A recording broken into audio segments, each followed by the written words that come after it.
Welcome to the last of our 8T Essentials series. So we're finishing it off today with a session on the Meister suites. That's MindMeister, MeisterTask, which we'll be going into a bit more detail. So thank you for everybody that's attended all our sessions over the past couple of weeks. It's been well attended, amazingly attended actually. Without further ado, let's go into the demonstration for today. My name is Ryan Peacock. I'm a product specialist at Aventido. I've got over 10 years experience working in DSA. I've been a DSA needs assessor, trainer, you name it. I've pretty much done it. Centre manager as well. I think I've supported, I've estimated about 2,000 students over my tenure, give or take. If you want to get in contact with me at any point, I will email everybody after today as well. Please feel free to kind of connect with me, brian.peacock@aventido.com, or you can get your phones out and connect with me on LinkedIn as well. So a little bit about today's webinar. So we're going to talk about kind of like who can benefit from this as well. So, well, any neurodiverse condition really effectively, or any condition that impacts on like organization, prioritization, executive functioning, those sorts of things. So there's a range we've put down here: SVOD, ADHD, ASD, mental health, or unseen or physical conditions that can impact on kind of, like I said, executive functioning. We're talking about neuroplasticity. So basically what neuroplasticity is kind of the way that the brain is able to kind of form memory through different kind of various activities. So you can do that through like visualization, association, which kind of aids like memory recall, memory formation, those sorts of things, creativity, attention, focus, breaking down tasks, those sorts of things, even active learning. So those learners who are more kinesthetic or learn more by doing, they learn better. They're able to kind of form memory a lot easier. So all of this can be achieved through using tools such as MindMeister and MeisterTask. So a little bit of introduction to MeisterTask for those who are not familiar. So some of the core features of the software is that it's an online program. It works on any device.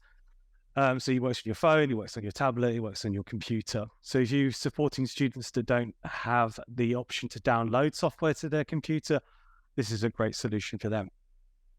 There's also real-time kind of like collaboration features within it as well, so you can actually work in the same map at the same time.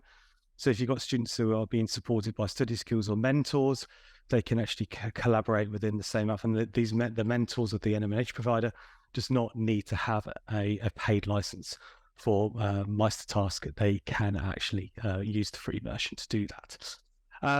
You can add in like attachments and links to add depth and detail. You can add notes in there as well, paragraphs of information. So you can also use it as like an essay planning tool as well. You've got the export to Word, to PowerPoint, to Google Drive as well. It's all to help with kind of, I guess, presentation work, essays, and also for helping with organization.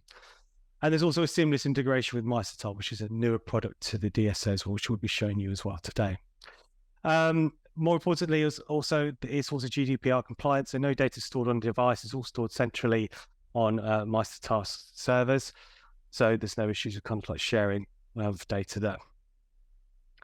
So in terms of kind of applications for MindMeister, you can use it as a note-taking tool. You can use it as exam preparation and essay writing tool as well. So those individuals, we're talking about neuroplasticity a moment ago. So those individuals that work better by engaging, helping them with concentration and focus, they can use MindMeister as a note-taking tool in taught sessions to help them with forming memory and help reinforce information as well. So in terms of MeisterTask, it's a new product. It's gone somewhere down there. I don't know what's happened here. There we go. Let me just do a bit of a refresh. Oh, there we go. We're back. So MeisterTask is a new product to DSA. It's not a new product to the market. It's been around since 2005, believe it or not. But it's only recently been approved for DSA funding. So some of the core features of this, again, it's an online tool, same as MindMeister as well. So it works on any browser, any device. It enables users to kind of like work visually. It uses a Kanban style project board as well. So you can use MindMeister to create your plans, and then you can use MeisterTask to create actionable and working task boards with that as well. There's other features like task automation. There's like collaboration again. So again, if you're supporting a student with who's having study skill sessions or specialist mentoring sessions, the tutor can work collaboratively within MeisterTask, and they don't have to have a paid version of that to be able to do that. Again, seamless integration with MindMeister, which I'll show you how that works as well. So in terms of kind of like the applications for MeisterTask, it's really a task management tool, project management. So it's allowing those students, those individuals who have difficulty with prioritization, organization, task management, time management, be able to carry better control of their projects. Let's go into a bit of a demonstration now. Okay. So I'll show you MindMeister first of all. So this is the that's working fine. So this is the home page of MindMeister. And as you can see in the middle here, you've got loads of different options to put files and folders in here. It's not exhaustive. You can put as many files and folders in here as you want. Also helps students with kind of who have organization issues better keep information in one place. MindMeister also has an array of different kind of templates that you can use to help with kind of a bit of inspiration, or depending on kind of what project you're working on. There's other features like the Cornell note-taking template as well. So if you've got students who have receiving study skill support, they can use that template to help them with taking notes during taught sessions. And there's also an exam preparation template as well, which is the example. It's not the example I'm using today, but it's the example that we're going to be talking about today. So for those students who have difficulty with planning their time with exams, it kind of gives them a really good basis to start from. But we're going to start from scratch. So I'll show you kind of how MindMeister works. Let's click on this white cross in the blue background here, and then we'll create a new map. MindMeister is good. It kind of gives you kind of some little pointers on how to create your first ideas, but I'm going to go back to basics and start again. If the white background is a little bit too much for users, especially those with Down syndrome, visual stress, those sorts of things, you can change it by going over to the right-hand side, the colored themes button here, click on that, and then you've got an array of different kind of set templates here that you can use. So I'll just go into the spring version, which is a little bit less glary. So let's make a start, shall we? Let's go and do our essay exam preparation. So you just literally highlight the center bubble there, and you just type over to create your new project. To create a new main idea, you can press tab or you can press enter, and they're pretty much the only keys that you need to learn how to use. So in essence, MindMeister is a great tool for those individuals that have difficulty learning new software, because there's not too much in terms of features and functionality you need to learn, and it's very intuitive as well. So let's start with week one. Let's tab out. So I press the tab button to create a subcategory from that. And then I'm going to rewrite my lecture notes from that as well. Enter, and then I'm going to put questions on material there. Whoops. Questions on material there. Okay. So we can create some more categories as well. I won't go into too much detail, but just to give you the idea of how you can kind of start to build your plan with MindMeister. So you can do week two again. I'll press in enter, and I'll press in tab to create my new subcategories. Review week one, and then kind of rewrite week two. Oops. Here we go. Sorry, I'll just hit my mouse button at the same time, making this look really difficult when it's not. Okay. Lecture 2 notes as well. So yeah, you can go into as much detail as you want, but that's in terms of the essence of how you can kind of use it to create a plan quickly and easily. There's some other features within here that I want to show you as well. There is an action toolbar at the right hand side here, but everything that you need to access here, you can actually access in the ideas that you create. So if you click on the idea bubble, you've got an ellipses button here that appears. Let me just make that a little bit larger. So you can click on that, and you've got all of the same features and functionality there as you do on the right hand side, but it's to hand. So unlike other solutions where you have to work away from the map to access them, everything's to hand, so it minimizes distraction when you're working.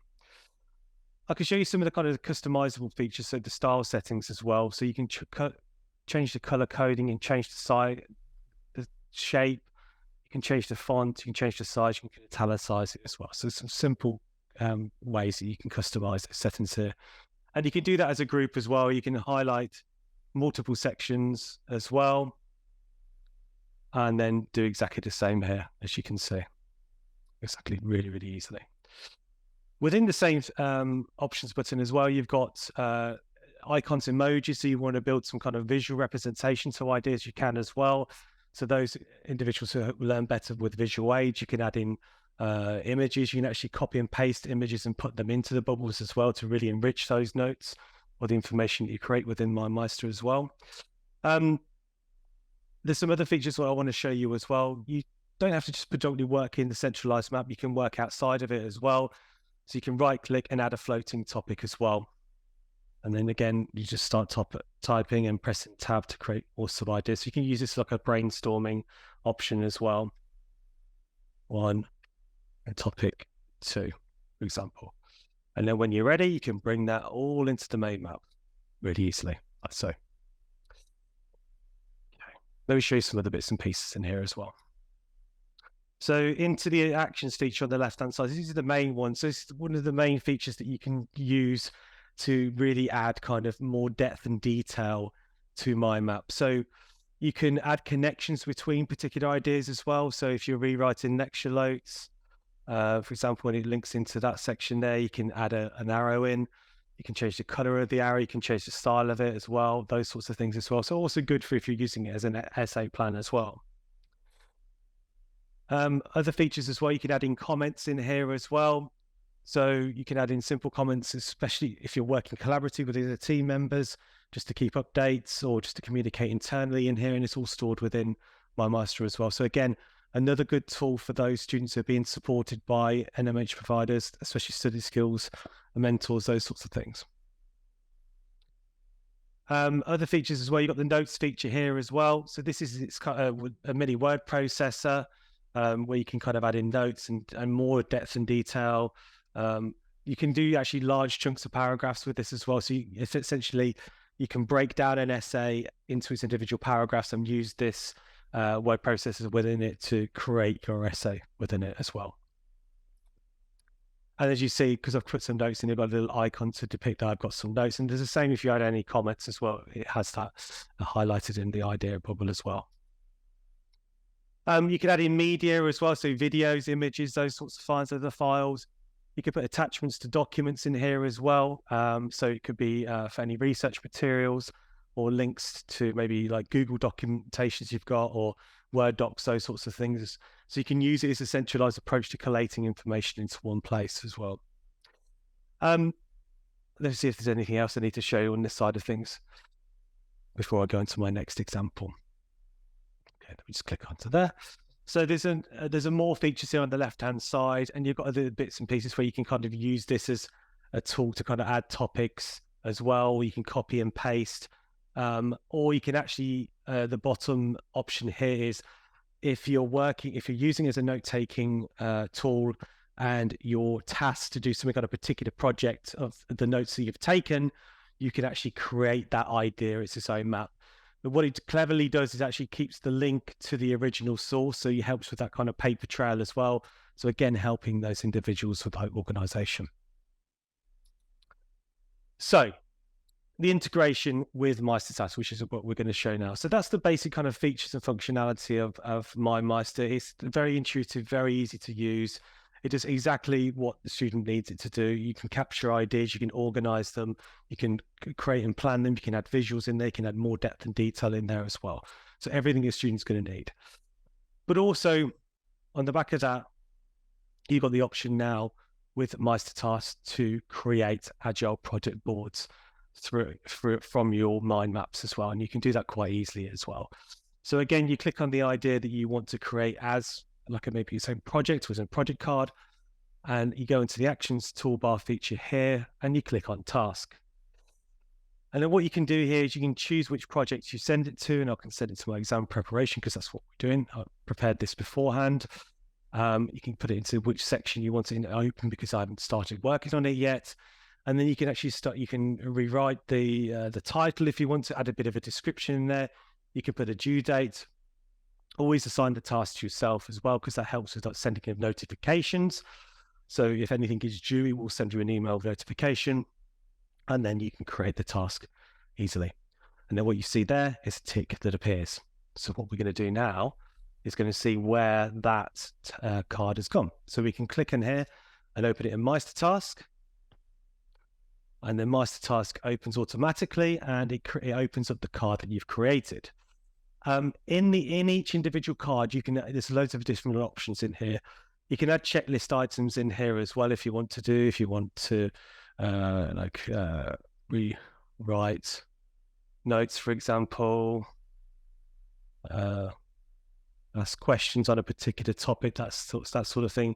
You could add in little checklist items which you can tick off as you go along. So building kind of a sense of achievement with things as you go through the project. You can also add attachments in here through like files and folders as well. You can also add links back to My Maps as well through MindMeister as well. Really easy. The activity button here, or you can add in comments in here as well. So again, another collaboration or communication tool that you can use if you're supporting students, if you're an NMH provider or a study skills or a mentor, another way to kind of communicate with the student in here as well, and to kind of keep track of what they're doing. In terms of kind of due dates, you can add a due date in. We don't need to do that at the moment. I'm going to show you other ways you can do that, and you can add in schedules as well. So if you can schedule how long you want to spend on a particular task as well. But again, you don't need to do it at this point. You can do it in a moment, which I'll show you in a minute. And there's also kind of tags in here. You can put in visual aids to depict between different topics and different tasks, that sort of thing as well. And you can also build relations between different topics as well, or different categories. So what that means is that you can't move on to the next project until one has been completed. So it's going to help with that prioritization of tasks and just kind of keeping track of a project as well. So I'm going to close this one down now. And then what you'll see is my Agile project board here. So as it's very visual, it's all color coded as well, and it's all customizable. So the student can choose whatever colors they want. And what you can do is you can actually start to populate this by dragging and dropping. Some of my things are overdue. That's fine. I know I'll get on top of them later. You can drag and drop them into the calendar here and start to schedule them as to when you want to start and complete them. And what this will do is automate the schedule, and what it will do is send you a notification when this task is due or when to need to start that task as well. Once you're working on a project, you can put it into progress, and what it does, it changes the color, so you know that color depicts that it's in progress. Or once you're completed, you can put it into the done category as well. And again, that means that obviously that project's finished. You can add in other categories as well, because it's completely customizable. Things that are important and things that are urgent as well. So really helping kind of, again, with that prioritization of tasks and keeping track of everything. There's a dashboard within a MeisterTask as well, which gives you a general overview of all the tasks on the right-hand side that are overdue or need to be done. And there's also an agenda option here as well, which you can put in particular tasks which require more detail, more attention, those sorts of things as well. So things that are more important, the things that you need to kind of focus on in the future, that sort of thing. So both of them together work collaboratively and work in unison. So like as I said before, you can use MindMeister to create the plans, and then you can use the integration with MeisterTask to create an actionable project and agile project board from that as well. Let's go into my last bit here, to the conclusion, because we're a tiny bit over. So as I said, it's an all-in-one task management and planning solution as well. There's the seamless integration with the two products as well. So there is an option within the eQuote system to recommend both as a bundle, which is ideal really for students because it ensures that continuity between the programs. It's very user-friendly, it's very intuitive to use.